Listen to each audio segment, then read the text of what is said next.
آج ہم قرآن کو ایک معمولی کتاب سمجھ بیٹھے ہیں.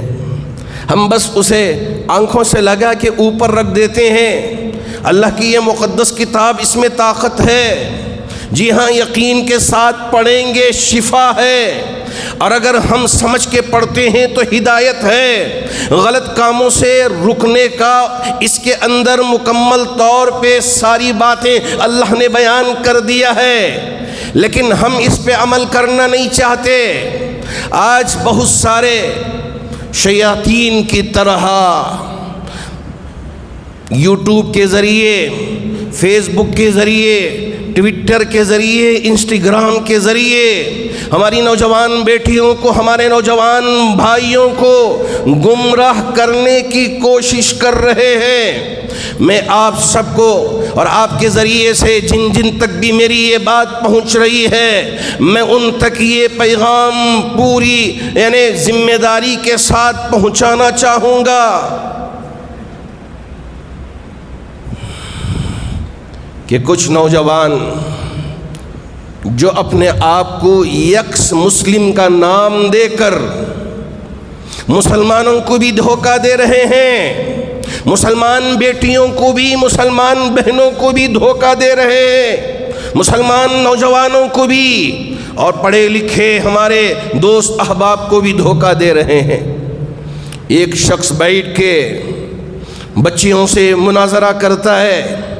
ارے بچیوں کو کیا پتہ ہے کہ قرآن میں کیا ہے، حدیث میں کیا ہے، اور یہ یکس مسلم کیا ہے، کچھ پتہ نہیں ہے. اب وہ ان سے مناظرہ شروع کر دیتی ہیں. اب وہ قرآن ذرا کیا پڑھ لیا، حدیث کیا پڑھ لیا، اس کا حوالہ دے کے نوجوان بچیوں کو گمراہ کرنے پہ لگا ہوا ہے. اور یہ کہا گیا کہ یکس مسلم کیا ہوتا ہے، یہ کوئی لفظ کبھی ہم نے سنا نہیں. اس شخص کو میرے نبی نے مرتد کہا ہے. مسلمان تھا اور دین کو چھوڑ دیا. اب دین کو چھوڑنے کے بعد اس شخص کو مرتد کہا گیا ہے. اس کے علاوہ اسے کچھ اور لفظ نہیں دیا جائے گا. اب یہ اس لیے کہ یہاں مسلم کا لفظ ہے. ہماری یہ بیٹیاں، ہمارے یہ نوجوان بھائی اب ان سے بحث و مباحثے میں پڑھتے ہیں، اس لیے کہ ان کو قرآن کا اتنا علم نہیں ہوتا، حدیث کا اتنا علم نہیں ہوتا، سیرت کا اتنا علم نہیں ہوتا، اور نبی علیہ السلام کی ذات پر اور امہات المؤمنات کی شخصیات پر اتنا علم نہیں ہوتا. اور یہ گمراہ کن باتیں کرتا ہے، اور گمراہ کن باتیں کر کے ہماری ان نوجوان بیٹیوں کو چپ کرا کے اور ان کو گمراہ کرنے کی کوشش کر رہا ہے. ایسے میں ہماری ذمہ داری ہے کہ میں آپ سے یہ کہنا چاہوں گا، اس طرح کے نوجوان اگر بحث و مباحثہ کرتے ہیں، کبھی آپ ان سے بحث نہ کریں، اس لیے کہ یہ مرتد ہے. ان سے بات کرنے کی ہمیں کوئی ضرورت نہیں ہے، ان سے بحث و مباحثہ کرنے کی ضرورت نہیں ہے. یہ سوشل میڈیا کا استعمال کرتے ہوئے جو پڑھے لکھے نوجوان ہیں، یہ پڑھے لکھے بیٹیاں ہیں، ان کو گمراہ کر کے اپنی جال میں پھنسا کے ان کے ایمان کا سودا کرنا چاہتے ہیں. اللہ کے گھر میں بیٹھ کے پوری ذمہ داری کے ساتھ آپ سے یہ کہنا چاہوں گا، ایمان سے بڑھ کر کوئی اور دولت نہیں ہے، قرآن سے بڑھ کر کوئی اور کتاب نہیں ہو سکتی. میرے نبی تاجدار مدینہ احمد مصطفیٰ محمد مجتبیٰ صلی اللہ علیہ وسلم سے بڑھ کر کوئی اور نبی نہیں ہو سکتا. اللہ نے آپ کو امام الانبیاء بنایا ہے، رحمت للعالمین بنایا ہے.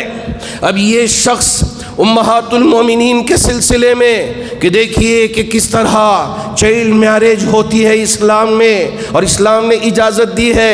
ارے بے وقوف، تجھے پتہ بھی نہیں ہے کہ میرے رب نے کہ اسلام میں اگر کوئی ایسی ضرورت پیش آ جائے بندے کے لیے، وہاں اس کے لیے مشکل نہ ہو.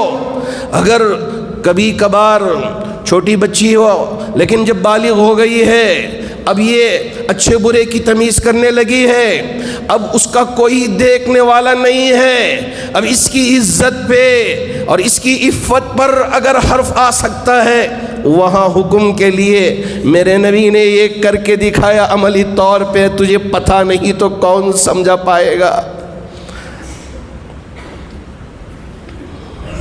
قرآن پہ انگلی اٹھانا، حدیث پہ انگلی اٹھانا، امہات المؤمنین پہ انگلیاں اٹھانا، یہ اس طرح کی چیزیں سوشل میڈیا کے ذریعے نوجوان نسلوں کو پھانسنے کی کوشش کر رہے ہیں۔ ایسے میں میری بھی ذمہ داری ہے اور آپ میں سے ہر ایک کی بھی ذمہ داری ہے کہ ہم اپنے ایمان کو سنبھال کے رکھیں، اپنے ایمان کی حفاظت کریں۔ ایسے مرتد لوگوں سے کسی طرح کی کوئی بحث نہ کریں، کوئی مناظرہ نہ کریں۔ آپ اگر انٹرنیٹ پہ جائیں اور ایکس مسلم لکھیں، بہت ساری واہیات قسم کی ویڈیوز آپ کو ملیں گے۔ مانیے کہ ہماری نوجوان بچیاں ان سے جو بحث مباحثہ کر رہے ہیں، اسے سن کر اتنا پریشان ہو گیا میں آپ کے سامنے بیان کر نہیں پاؤں گا۔ میں ہماری تمام بچیوں سے گزارش کرنا چاہوں گا، تمام بہنوں سے گزارش کرنا چاہوں گا، اس طرح کے واہیات قسم کے لوگوں سے کسی طرح کی کوئی بحث نہ کریں۔ علماء ماشاءاللہ، اللہ نے ان کو قرآن کا بھی علم دیا ہے، حدیث کا بھی علم دیا ہے، اگر بحث مباحثہ کرنا ہو تو ان سے کریں۔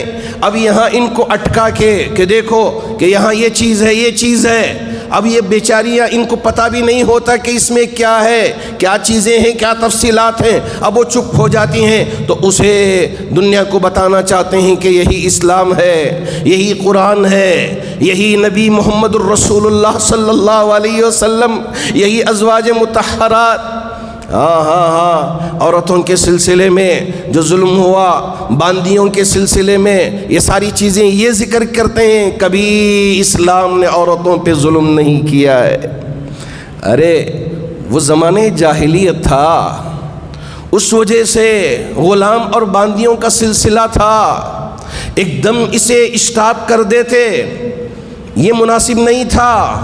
میرے نبی کو پتا تھا اگر ایک ہی وقت میں ان ساری چیزوں پہ فل اسٹاپ لگا دیا جائے تو کوئی اور مصیبت آ سکتی ہے، اس وجہ سے میرے نبی نے تو باندی بنا کے دی، لیکن ساتھ ساتھ یہ حکم دیا کہ اگر تمہارے اوپر یہ پریشانی آئی ہے تو غلام کو آزاد کرو، یہ تمہاری پریشانی دور ہو جائے گی۔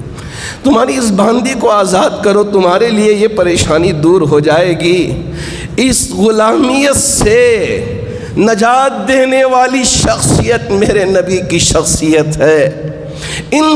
اس طرح کی چیزوں کو لے کے دیکھو، اسلام میں عورتوں کو باندی بنا دیا گیا، نعوذ باللہ، اس کا لفظ گویا کہ رکھیل کا لفظ، استغفر اللہ استغفر اللہ۔ یہ ساری چیزیں لے کر نوجوانوں کو گمراہ کرنے کی کوشش کی جا رہی ہے۔ میں آپ سے یہ کہنا چاہوں گا کہ یہ جو چیزیں ہیں، اس طرح کی واہیات قسم کی باتیں ہیں، اس میں کبھی آپ نہ پڑیں۔